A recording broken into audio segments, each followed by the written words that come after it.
Sunt Alina Staicu și îmi place să lucrez cu fotografii de familie. Pentru mine ele sunt o altfel de realitate, sunt acele fotografii cu care am crescut, mă preocupă, de asta proiectul se numește Pretender Identity Research și îmi plac acele ipostaze pe care mi le amintesc uneori doar din fotografii, de fapt de cele mai multe ori. De acolo îmi place să păstrez monocromie pentru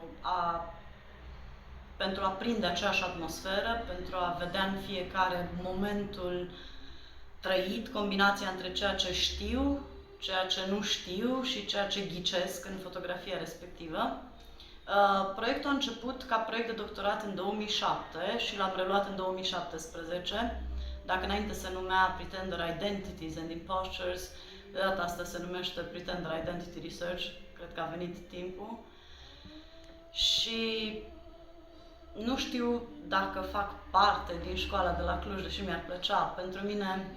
Pentru mine școala de la Cluj înseamnă cât un moment de recunoștință prilejuit de toți oamenii pe care i-am întâlnit, de la foștii mei profesori, la colegi, la foști colegi, la foști studenți, la actualii studenți. Cred că asta este ceea ce definește școala de la Cluj, faptul că poți învăța de la fiecare om pe care îl întâlnești, de la faptul că e o comunitate artistică foarte vie, foarte diversă și mă bucur că sunt cu ei și printre ei. Și cred că Cluj în sine e o școală, cel puțin pentru mine.